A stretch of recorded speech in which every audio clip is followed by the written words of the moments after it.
The color of the day is blue.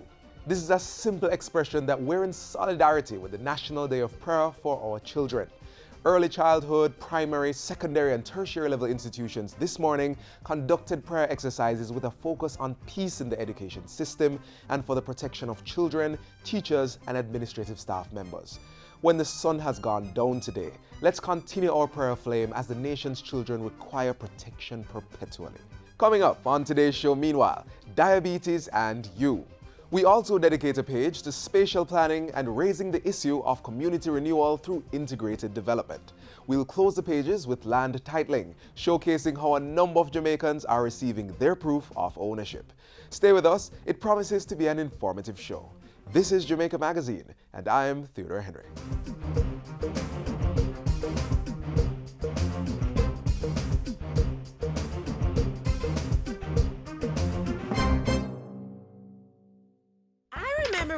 Didn't like school and mommy used to have to wake me up. Tabla, hurry up. You're going to be late for school. Hey, now that I have a tablet, you don't need to wake me up. Since mommy and daddy bought me a tablet, I use my tablet for all kinds of cool stuff. I use my tablet to read books. I use my tablet to learn about history and science. I use my tablet to help with my homework. I even use it to talk to my daddy at work. Hello, Daddy! Learning is easy and fun with a tablet. Take care of your tablet, use it wisely.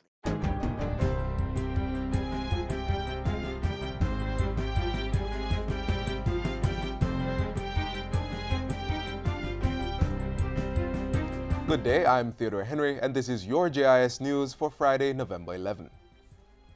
The Electoral Office of Jamaica, EOJ, has reported no major hiccups from today's nomination day activities. Candidates from the two major political parties are vying for 228 electoral divisions in the 2016 local government elections. The law stipulates that the date of the election should be no less than 16 days and no more than 23 days after nomination day. Persons will cast their votes for councillors on November 28. In accordance with the law, the police, military, and election day workers go to the polls on Friday, November 25, 3 days before the rest of the population. The EOJ says it has intensified preparations for the polls since the announcement was made on November 3. To support that, the agency says that by Monday, November 17, it expects to receive approximately $220 million of the $1.3 billion that's budgeted for the holding of elections. Jamaica has exceeded all macroeconomic targets for the 14th and final quarterly test under the Extended Fund Facility with the International Monetary Fund, IMF. So, not just a pass, but a very big pass for Jamaica for this 14th quarterly test. The co-chair of the Economic Program Oversight Committee was addressing a press briefing on Thursday.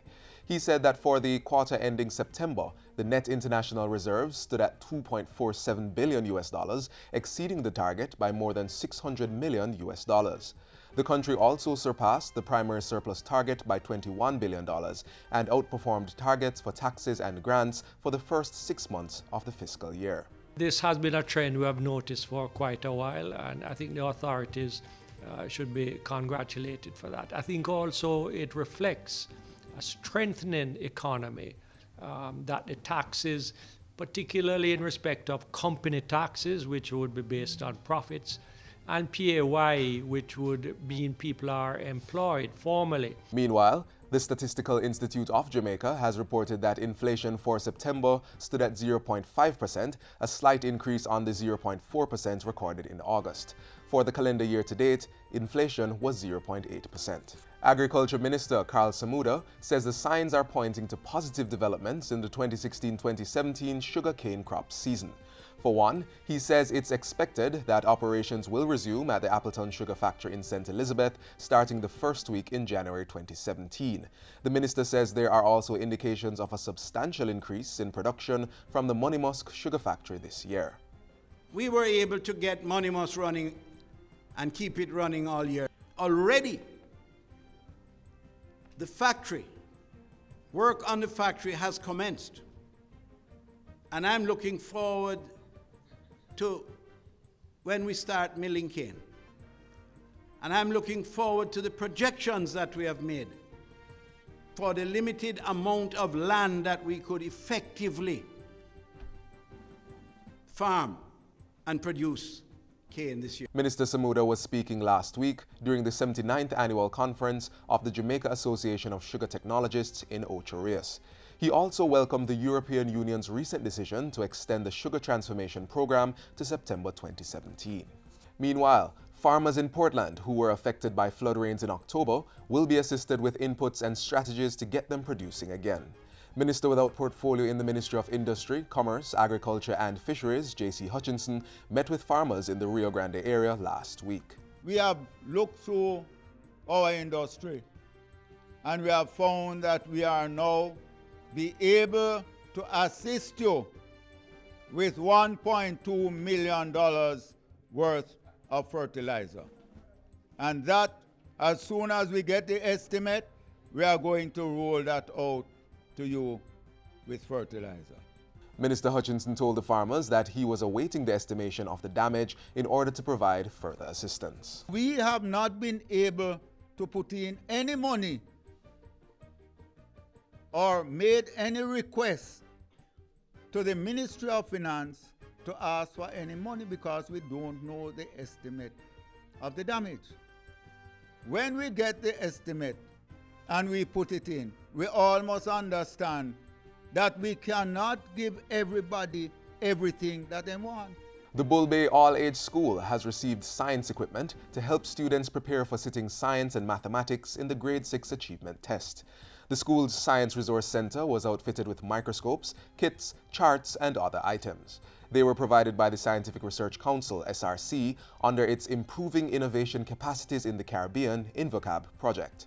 SRC's Executive Director, Dr. Cliff Riley, says the equipment will help the students see and understand the practical sides of science. It's for them to understand and learn, and for the teachers to build on their skills, to build on the different teaching approaches, so to ensure that we can have the level of penetration of knowledge, as well as uptake of science and technology, so you can see that reflected in your passes at GSAT. And finally, government working with the Jamaica Teachers Association and school officials will be promoting the policy of mandatory medical screening of student athletes.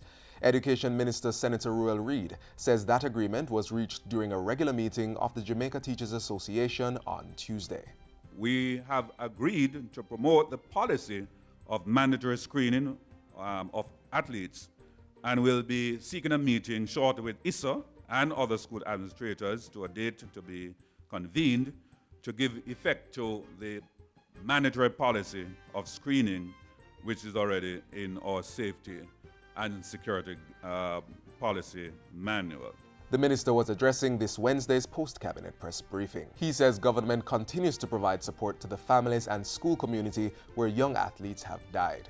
And earlier, schools at all levels of the education system participated in a National Day of Prayer, focusing on peace in the education system and for the protection of children, teachers, and administrative and support staff. And that's it for JIS News today. I'm Theodore Henry. Thanks for watching.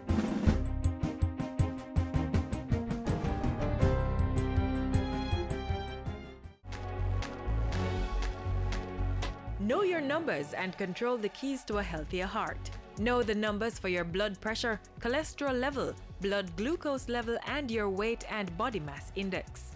Give yourself a fighting chance. Find out the risks they represent and what you need to do to stay healthy. Talk to your doctor and start making healthy lifestyle choices to prevent a heart attack or stroke. Non-communicable diseases such as diabetes are among the leading causes of death. We want you to stay healthy and live a full life. So watch now for details on diabetes and how to ensure that it does not rob you of an important part of your mobility.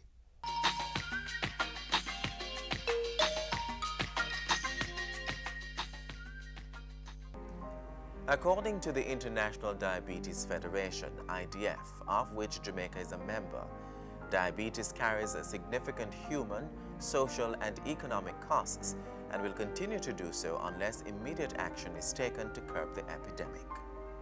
Diabetes is a chronic condition which occurs as a result of problems with the production and supply of insulin in the body. Insulin is a hormone made by the pancreas that enables cells to take in glucose from the blood and use it for energy. When a person has diabetes, it is either that their pancreas does not produce the insulin they need, or their body cannot use its own insulin effectively. As a result, people with diabetes cannot use enough of the glucose in the food they eat. This increases the amount of glucose in the blood. Medical experts say this high level of glucose or sugar in the blood is called hypoglycemia, and it can lead to medical complications if it is not managed properly. Somebody who is diabetic, as soon as you're diagnosed as diabetes, you should be pointed in the radar. The education process should start. Education plays a crucial role in the management of diabetes. You need to see the chiropodist. You need to see your general doctor. You need to see all these people who could check your eyes, check your kidneys, check your feet. There are two main types of diabetes. There are type 1 and type 2. People with type 1 diabetes produce very little or no insulin and require injections of insulin to survive. It is the most common type in children and young adults. People with type 2 diabetes cannot use insulin effectively. They can manage their condition with lifestyle changes. In many cases, oral drugs are needed.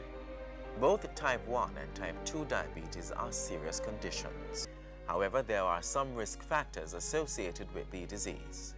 For type 1 diabetes, both genetic and environmental factors could trigger the development of type 1 diabetes. For the genetic factor, if there is someone in your family who has diabetes, then your chances of developing the disease are increased. Potential environmental triggers include viruses, toxins in the food chain, and dietary components. According to doctors, the involvement of these factors has not been proven in the majority of cases. The risk factors for type 2 diabetes include overweight and obesity, age, family history of diabetes, physical inactivity, high fat and low fiber diet, race or ethnicity, and low birth weight. The more risk factors an individual has, the greater their likelihood of developing type 2 diabetes. If you think you are at risk of developing diabetes, see your doctor immediately. Many serious complications such as kidney failure and blindness can affect people with diabetes. However, the International Diabetes Federation says it is the complication of the foot that take the greatest toll from a human and economic point of view. Foot care plays a very crucial component in the management of diabetes. However, it's an area that is neglected. And for the past 12 years, practicing chiropody here in Jamaica, what I have seen, the people who I've seen who has lost limbs, when you question them, they always have some sad story to tell you about what it happened. The recent statistics from the International Diabetes Federation indicated that about 70% of all lower limb amputations are related to diabetes. The best way to avoid foot problems is to prevent them. That means taking care of your feet every day so that infections do not develop. Here now are some tips on how to prevent diabetic foot ulcers and amputations. Check your feet daily for cuts, blisters, bruises or color changes, swelling, and open sores. Always protect your feet by wearing suitable footwear inside and outside your home to avoid injuring your feet. Check inside your shoes for stones and sharp objects before putting them on. Buy new shoes late in the day. This is because feet become more swollen towards the end of the day, and you can be more sure that your shoes are not too tight and fit well. Wearing socks can help prevent injury. Make sure they are not too tight and wash them daily. Make sure they have no holes. Always wash your feet with soap and water and take care to wash between your toes. Dry your feet carefully, especially between the toes, and use oil or lotion to keep skin soft. Cut toenails straight across and file any sharp edges. Keep any wounds covered with clean dressings and have your feet checked periodically by a healthcare professional. Chiropodists say even if foot problems are painless, they can still be serious. With diabetes, you